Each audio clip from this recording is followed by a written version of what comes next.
Jadi bertemu kita kembali dalam video kali ini yang mana kami akan mengupas tentang isu bunuh diri dalam kalangan pelajar.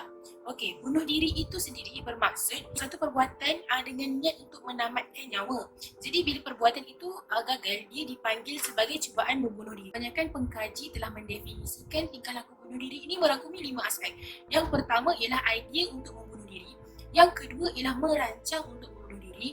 Yang ketiga ialah mencederakan diri sendiri. Yang mana seseorang itu dia dah ada niat untuk mati tapi tak berapa pasti lagi nak mati.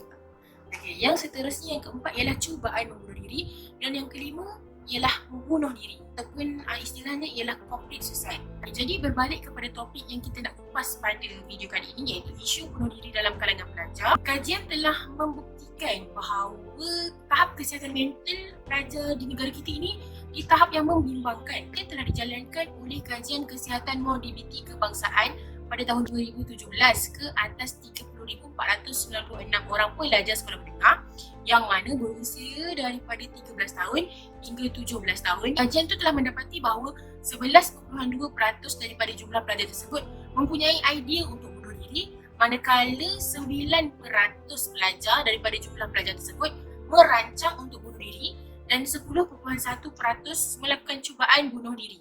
Secara rumusannya dalam video ini kami akan mengupas yang pertamanya ialah apakah faktor yang mendorong kepada pelajar ini untuk melakukan tingkah laku bunuh diri ini, dan yang kedua apakah pandangan Islam terhadap perbuatan bunuh diri, dan yang ketiga kita akan kupas apakah solusi ataupun apakah langkah-langkah yang boleh dilakukan untuk kita mengatasi masalah bunuh diri ini.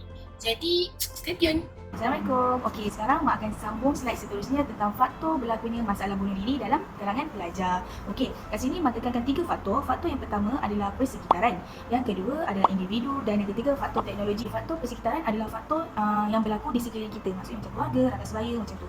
Okey, sekarang kita ambil faktor keluarga.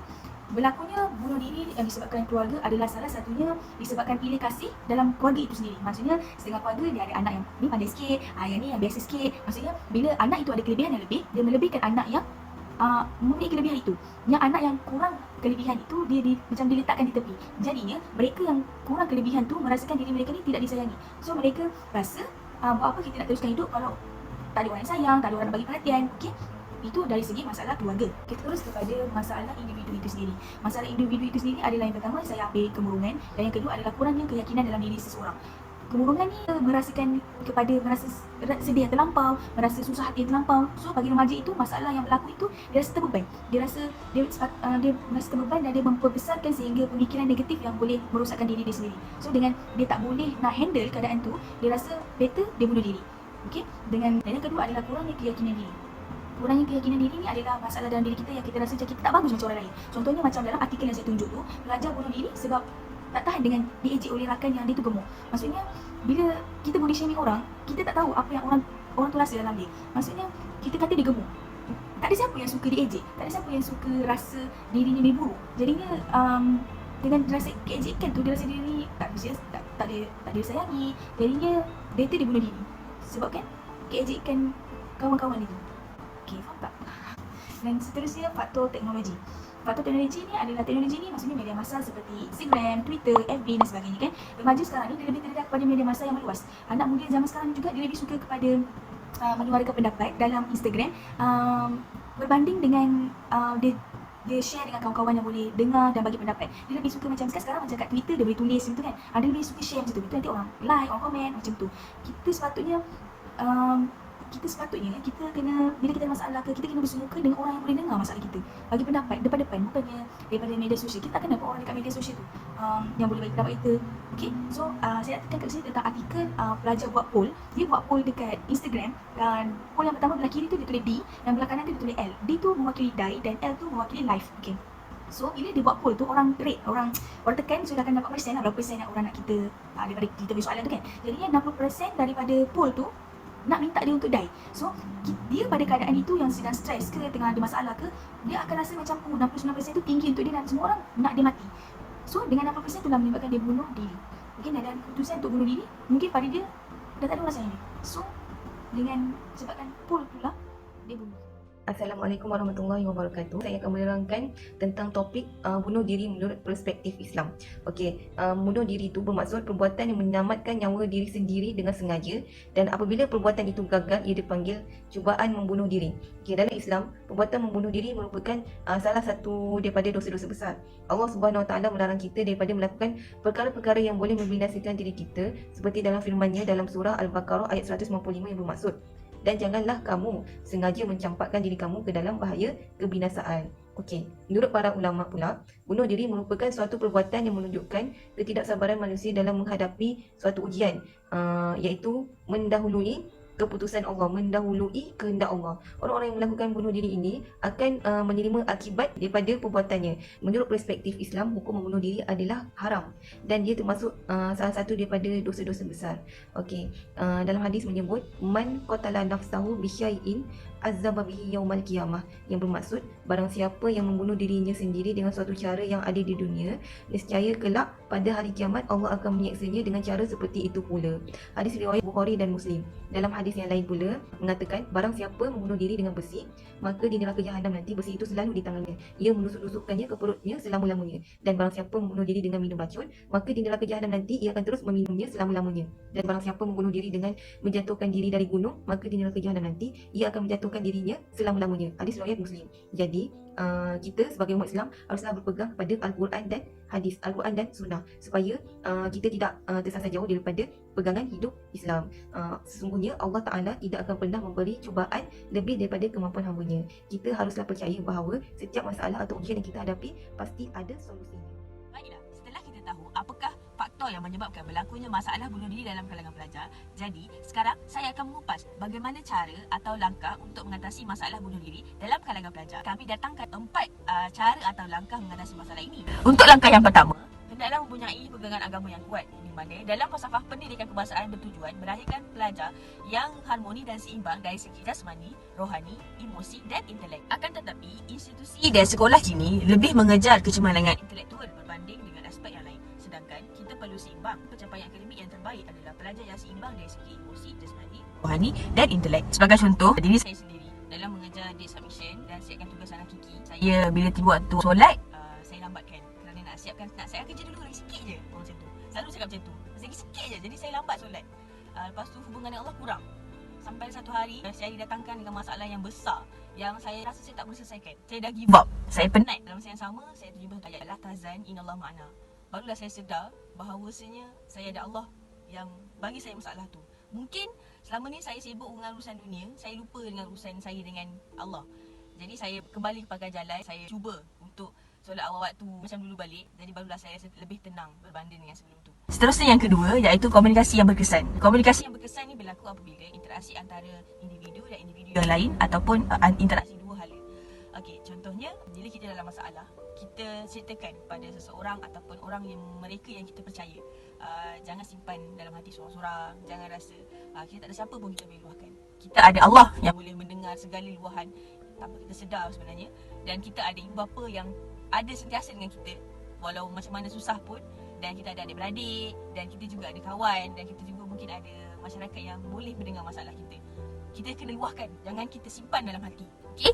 Lepas tu, jangan duduk sorang-sorang. Bila kita ada masalah, jangan duduk sorang-sorang, jangan bawa diri. Kalau duduk sorang-sorang boleh, tapi dengarlah zikir, bacalah Quran, itu boleh. Tapi jangan duduk sorang, termenung, bahaya. Sebab bila kita sorang-sorang, akan ada gangguan lain yang akan datang yang lebih buruk untuk hancurkan kita sebenarnya. Untuk langkah yang kedua, kita menggunakan teori kognitif, iaitu penyelesaian masalah, dan teori interaksi sosial, di mana individu berinteraksi dengan individu yang lain. Cara mengatasi yang seterusnya ialah mendapatkan rawatan yang sesuai. Okey, ibu bapa, rakan-rakan serta guru-guru ni perlu mengenal pasti perubahan tingkah laku seseorang pelajar tu. Jadi teori yang boleh dikaitkan dalam keadaan ini ialah teori behaviorism yang mengaitkan tentang perubahan tingkah laku seseorang pelajar tu. Okey, sekiranya didapati pelajar ni mengalami perubahan, guru ataupun ibu bapa perlu membawa pelajar ni berjumpa dengan doktor psikiatri ataupun doktor psikologi untuk mengenal pasti masalah gangguan mental yang dihadapi oleh pelajar ni. Seperti teori yang boleh dikaitkan ialah teori stimulus respon, iaitu ada rangsangan dan dorongan. Okey, terdapat 2 tahap gangguan masalah mental ni. Yang pertama, tahap ringan, iaitu tahap ringan ni boleh dirawat dengan sokongan ataupun terapi psikososial. Terapi sosial ni ialah komunikasi yang berkesan antara orang yang terdekat dengan pelajar tersebut. Yang kedua, tahap yang sederhana ataupun berat, cara rawatan ni ialah doktor perlu berikan dia ubat ataupun terapi khusus untuk pelajar yang mempunyai masalah mental ini. Okey, baiklah, seterusnya kita teruskan kepada cara-cara mengatasi masalah bunuh diri yang terakhir, iaitu kemahiran mengurus diri. Okey, kebanyakan faktor yang kita boleh lihat kenapa pelajar ni nak bunuh diri adalah sebab faktor keluarga, rakan-rakan dan sebagainya. Pelajar ni perlu menyelesaikan satu persatu masalah yang dihadapi. Jika tidak, dapatkan bantuan daripada orang yang dia percaya ataupun ahli keluarga untuk bercakap dan menyelesaikan masalah tersebut. Pelajar juga perlu positifkan diri dengan tidak terlalu tertekan dengan masalah yang menimpa. Teori yang boleh dikaitkan di sini ialah psikodinamik, iaitu psikodinamik ini mempunyai dua daya tahan, iaitu daya tahan positif dan daya tahan negatif. Untuk yang membawa kepada tujuan akhir. Tujuan akhir di sini ialah supaya pelajar-pelajar ni tak ambil keputusan untuk berdiri. Seperti yang telah termaktub dalam falsafah pendidikan kebangsaan, nak melahirkan individu yang harmoni dan seimbang dari segi intelek, jasmani, rohani dan emosi. Jika seorang pelajar tak mampu lagi nak urus diri sendiri, sistem pendidikan dekat Malaysia ni masih belum mampu lagi untuk melahirkan pelajar yang seimbang. Contohnya kita boleh tengok seperti wabak yang melanda di negara kita, iaitu COVID-19, dan semasa Perintah Kawalan Pergerakan iaitu PKP, pelajar-pelajar yang kena kuarantin ni kita tengok emosi diorang tak stabil sebab tak dapat berjumpa dengan ibu bapa. Jadi pelajar akan rasa down, akan rasa tertekan dengan masalah yang ditimpa sebab bila ada perubahan yang baru kepada diri pelajar, pelajar ni tak mampu lagi nak kawal emosi diorang ni dengan baik. Jadinya kebanyakan sekolah ataupun institusi ni dia mementingkan intelek dan tak lihat keseimbangan dari segi emosi, rohani dan jasmani seiring dengan intelek tu. Jadi intelek pelajar-pelajar ni bagus, tetapi emosi dan jasmani ataupun rohani pelajar ni tak dapat nak kawal lagi. Jadinya pentingnya sebuah institusi ni untuk seimbangkan pelajar tu dari segi intelek, rohani, emosi dan jasmani. Memandangkan faktor-faktor yang menyumbang kepada tingkah laku bunuh diri di luar jangkauan kesihatan, sokongan daripada semua pihak perlu untuk membantu dan mencegah, terutama apabila mangsa mempunyai krisis emosi, tanda kemurungan atau berniat untuk membunuh diri.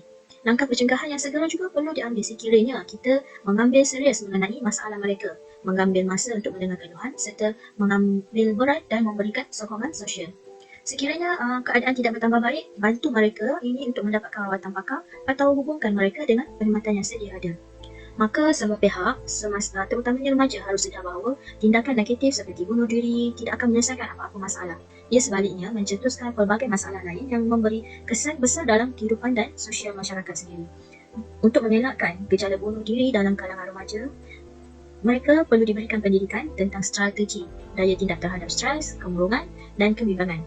Isu sensitif ini boleh menjadi barang yang menghalang pembangunan dan kesejahteraan dalam sesebuah negara jika dibiarkan berlarutan. Anak-anak remaja ini adalah tabula rasa yang diamanahkan kepada ibu bapa. Oleh itu, coraklah mereka secantik dan seindah yang mungkin. Biarlah kepulangan mereka menghadap Tuhan suatu hari nanti dalam keadaan putih bersih, sama seperti mereka dilahirkan ke dunia. Apa muka aku? Cantik lah, kita orang nak buat apa? Kita nak buat rakaman tak? Subjek psikologi, kita sangat. Iya.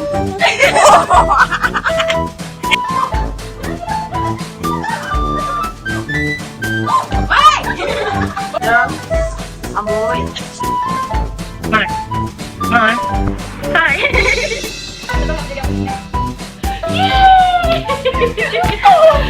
Suka sangat. Kita enjoy tu.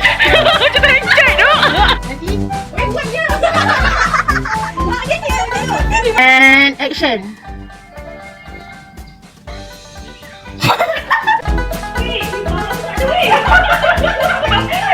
Mana nak makan? Tak ada mak.